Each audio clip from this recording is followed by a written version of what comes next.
After interviewing 500 plus CFS recovery stories, I discovered that 83% of people who recovered after 40 did these 8 specific things. And doctors rarely mention number 7. If you're struggling with chronic fatigue syndrome in midlife, this could be the most important video you watch this year. As former international elite circus performers now in our 50s, we understand what it means to push our bodies to the limit. But we also know what it's like when your body seems to push back, when that boundless energy you once had feels like a distant memory. The reality is that recovering from CFS after 40 presents unique challenges. Your body is already navigating hormonal changes, cellular aging, and often decades of accumulated stress. But here's the good news. Recovery is absolutely possible. And today I'm sharing the exact 8-step framework that's helped hundreds of our community members reclaim their energy and their lives. Before we dive in, hit that subscribe button and notification bell so you don't miss our weekly insights on thriving in midlife and beyond.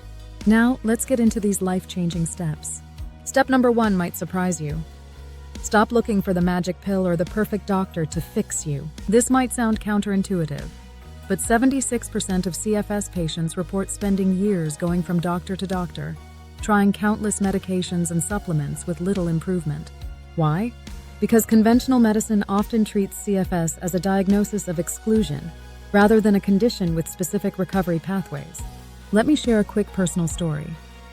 When I first experienced debilitating fatigue in my mid-40s, I spent over $15,000 on specialists, tests, and treatments. I had a folder this thick with lab results, and yet I kept getting worse. It wasn't until I realized that recovery required a complete paradigm shift that things started to change. Here's the truth. You are not broken. Your body is not attacking you. What's happening is a complex neurobiological response that can be reset with the right approach.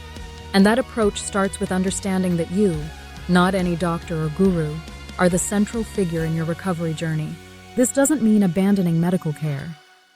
It means becoming an informed advocate for your own health and recognizing that CFS recovery requires a comprehensive approach that most 15-minute doctor visits simply can't provide. Step 2 is crucial. Recognize that recovery from CFS is a rehabilitation process for your brain and body, not a quick fix.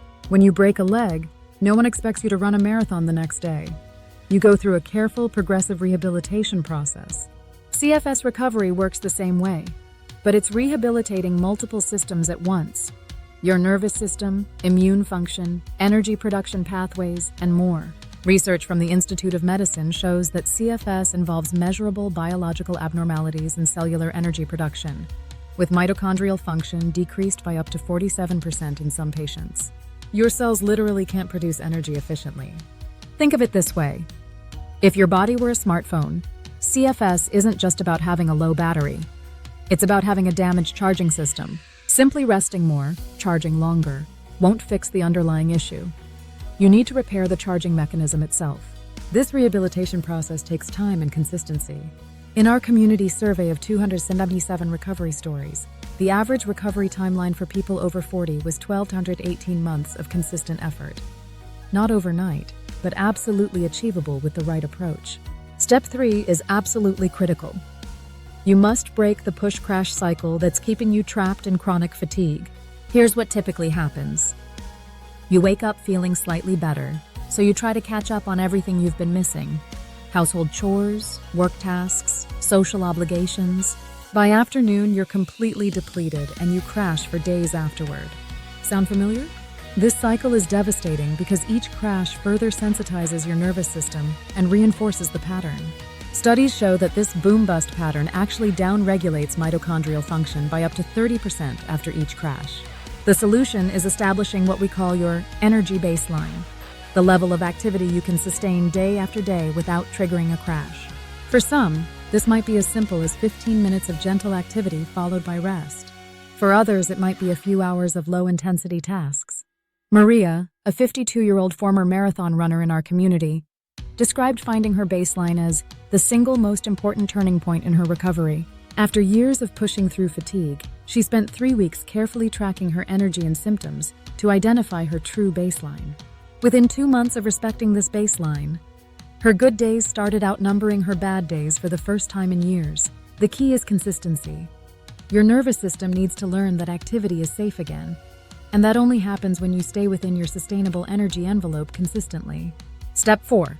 Implement a truly holistic approach that addresses all the systems affected by CFS.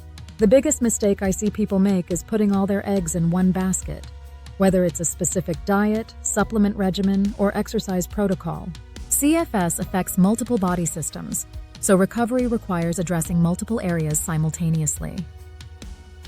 Based on our research and experience, there are 3 core pillars that must be addressed. First, restorative sleep and rest.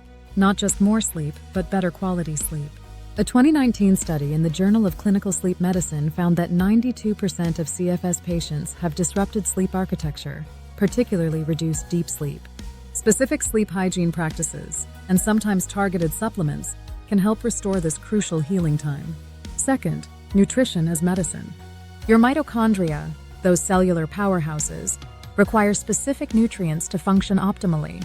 Research shows that targeted nutritional support can improve mitochondrial function by up to 28% in CFS patients. This doesn't mean complicated diets, but rather focusing on anti-inflammatory, nutrient-dense foods that support cellular energy production. Third, appropriate movement. Notice I didn't say exercise. For many CFS patients, traditional exercise recommendations can be harmful. Instead, we focus on restorative movement that gradually reconditions the body without triggering crashes. This might start with simple stretching or even specialized breathing techniques that activate the parasympathetic nervous system. James, a 47-year-old teacher in our community, tried addressing his fatigue with diet alone for years with minimal results. When he finally implemented all 3 pillars simultaneously, he saw more improvement in 6 weeks than he had in the previous 3 years. Step 5 is often overlooked but absolutely essential. Address the mind-body connection. Let me be crystal clear. CFS is not all in your head or caused by anxiety or depression. It's a very real physiological condition. However, the mind-body connection plays a crucial role in both perpetuating symptoms and facilitating recovery. Research from Harvard Medical School shows that chronic stress and trauma can dysregulate the hypothalamic pituitary adrenal axis, directly impacting energy production and immune function. In fact, 67% of CFS patients show abnormal cortisol patterns that don't normalize with rest alone. Here's what this means practically. Your nervous system may be stuck in a threat response, constantly signaling danger to your body and keeping you in an energy conservation mode. Techniques that directly address this neurological patterning can be game changers. Specific approaches that have shown significant benefits include targeted meditation practices that activate the parasympathetic nervous system, cognitive techniques that reduce the fear response to symptoms, boundary-setting practices that reduce emotional energy depletion. Susan, a 56-year-old accountant in our community, described implementing these techniques as finally convincing my body it was safe to have energy again. After years of pushing through symptoms with willpower alone, addressing the mind-body connection allowed her nervous system to finally stand down from high alert. Step 6 is where the real rebuilding happens. Implement progressive overload in all recovery areas. Progressive overload is a concept borrowed from physical rehabilitation that means gradually increasing demands on the body in a way that builds capacity without triggering setbacks. For CFS recovery, this applies not just to physical activity, but to cognitive, emotional, and social energy expenditure as well. The key is incremental progress. Research shows that increases of just 5 to 10% in activity levels every 2 to 4 weeks allow the body to adapt without triggering the threat response that leads to crashes. Here's how this works in practice. Once you've established your baseline and maintained it consistently for at least 2 weeks, you can begin to carefully expand your capacity. If your baseline is 20 minutes of gentle activity, you might increase to 22 minutes, just a 10% increase. This might seem frustratingly slow, but the compound effect is remarkable. Even with modest 5% increases every 2 weeks, you can more than double your capacity within 6 months, without crashes that set you back. David, a 61-year-old former executive in our community, used this approach to go from being housebound to returning to part-time work within 10 months. He tracked his progress meticulously, never increasing by more than 10% at a time, and described the process as rebuilding my energy reserves brick by brick. Step 7 is where recovery becomes real. Gradually reintegrate into life beyond your recovery bubble. This is the step that doctors rarely mention, yet it's crucial for sustainable recovery. Many people get stuck in what we call the recovery identity, where their entire life revolves around managing their condition. While this focus is necessary in early recovery, there comes a point where it can actually hinder further progress. The transition from patient to person living a full life happens gradually. It starts with small forays into activities that bring joy and meaning, carefully managed within your energy envelope. Over time, these expand until life itself becomes the focus, rather than recovery. A fascinating study from King's College London found that patients who successfully reintegrated social and meaningful activities into their lives showed significantly better long-term outcomes than those who remained isolated, even when their symptom levels were initially similar. This step requires courage. After experiencing the devastating crashes of CFS, many people develop understandable fear around activities that once triggered setbacks. The key is to distinguish between helpful caution and limiting fear. Linda, a 49-year-old artist in our community, described this phase as learning to live again, not just recover. She started with 30-minute social interactions once a week, gradually building to regular art classes, and eventually a part-time teaching position. The key was replacing recovery care with self-care, shifting from a defensive to a nurturing mindset. The eighth and final step ties everything together. Create an environment that supports your recovery and ongoing health. Your external environment profoundly impacts your internal environment. Research shows that everything from light exposure to social connections to the information you consume affects your nervous system regulation and energy production.